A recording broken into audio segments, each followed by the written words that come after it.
Bonjour, aujourd'hui nous allons parler du savoir et de la connaissance. Hello les belles âmes, aujourd'hui j'aimerais vous partager ma vision du savoir et de la connaissance. Je dis bien ma vision parce qu'en fait je ne sais pas vraiment si ça se rapproche de la vérité ou pas, en tout cas c'est ma vérité.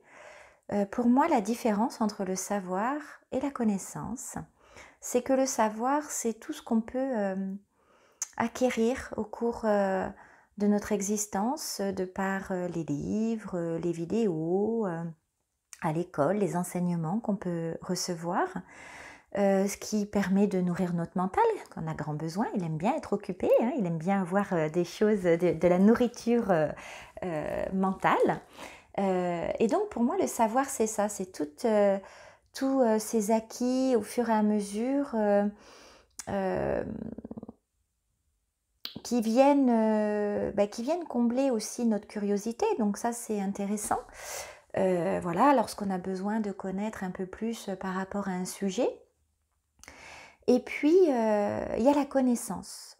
Pour moi, la connaissance, c'est ce qu'on a au fond de nous, qu'on ne sait pas qu'on a, mais qui est là. Avec la naissance, il y a le mot naissance dans connaissance, mais avec la naissance de notre âme. Comment j'ai fait la différence? Je dirais que j'adore apprendre et donc j'ai fait, voilà, plein d'apprentissages, divers et variés, des stages, reçu des enseignements de différentes traditions, et puis, aussi par rapport aux livres, par rapport, à des documentaires, voilà, je trouve que, on a une source, inépuisable lorsque l'on veut, savoir, lorsque l'on veut apprendre. Et puis il y a quelques années, je vous en ai déjà parlé, il y a eu, je vous en ai parlé d'ailleurs la semaine dernière, j'ai eu il y a 5 ans ce reset, ce désapprentissage qui est venu, qui a été, déstabilisant, hein, parce que, j'avais l'impression de ne plus entendre mes guides, de ne plus pouvoir, être en connexion avec les anges, avec, mes guides principaux comme Yeshua, hein. Pour ceux qui me connaissent, vous savez que Yeshua c'est comme un grand frère, hein, il m'accompagne depuis que je suis toute petite.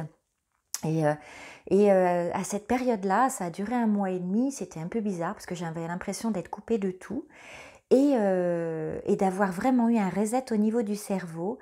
Je n'arrivais plus à me souvenir de ce que j'avais appris. Il y avait ce qui me revenait, c'était vraiment des choses que j'avais intégrées et qui étaient de l'ordre qui ne venaient plus du mental. C'est comme si les choses venaient de mon cœur remonter à mon cerveau, et puis j'essayais de le transmettre en mots. Alors que le savoir, je dirais que je vais le chercher dans mon cerveau. Voilà, si on met une image, ça fait ça. Et, et là, au fur et à mesure, donc j'ai décidé d'accueillir. J'ai laissé faire au mieux que je pouvais parce que, voilà, comme c'est déstabilisant, des fois on rentre en résistance. Donc il y a eu des moments où je suis restée je suis restée en résistance. Et, et puis petit à petit, j'ai commencé à comprendre que c'était un autre mode de fonctionnement. Je me suis rendu compte que, lorsque, soit, pendant, des initiations, reiki ou, pendant des soins, ou même des conversations, avec, des amis ou collègues, lorsqu'on parlait d'un sujet ou qu'on me posait une question, il m'arrivait, au premier abord, ma spontanéité de dire: «Je ne sais pas» et d'un seul coup, j'avais, une réponse qui venait et je savais complètement que c'était pas à moi, en fait. J'étais enseignée en même temps que je parlais, que ça passait directement par mon canal. Et c'est là que j'ai fait vraiment la différence. C'est pour ça qu'il y a certainement peut-être une autre définition ou que vous en avez une autre définition. Mais c'est là que j'ai fait la différence entre le savoir et la connaissance. Pour moi, avant ces 5 dernières années, j'avais ce savoir mental de tout ce que j'avais appris pendant plus de 40 ans. Voilà, et que je ressortais, que j'allais piocher dans ma tête. Et depuis 5 ans, et ça s'est beaucoup affiné depuis 3 ans, je dirais, eh bien, d'abord, j'ai appris à dire: «Je ne sais pas» parce que ça ne me fait absolument pas peur. C'est intéressant de ne pas savoir. Ça laisse justement la place, au savoir universel.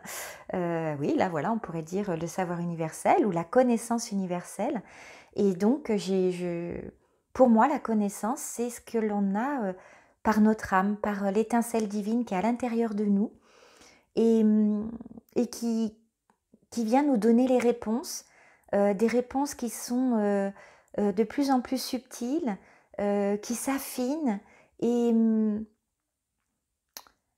et qui bougent, qui évoluent. Voilà, il n'y a pas, évidemment un changement, heu quand on parle de foi par exemple, voilà, la foi pour moi c'est quelque chose qui vient du cœur, c'est pas une croyance.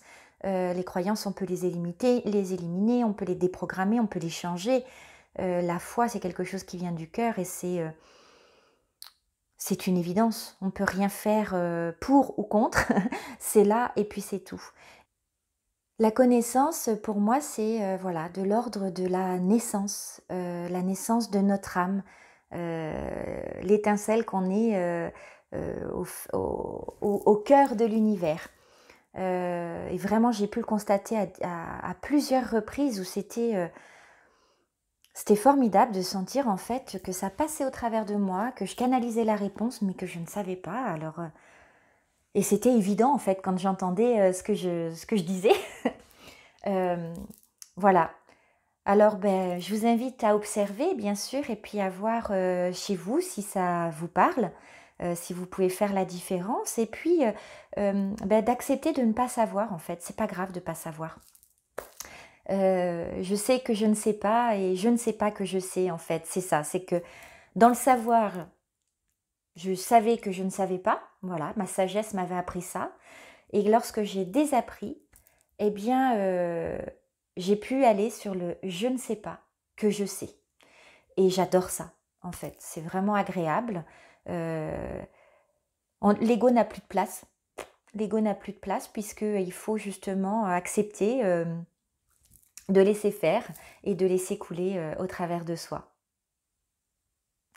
Je vous souhaite une belle journée. Je vous dis à la semaine prochaine pour un autre sujet et à bientôt.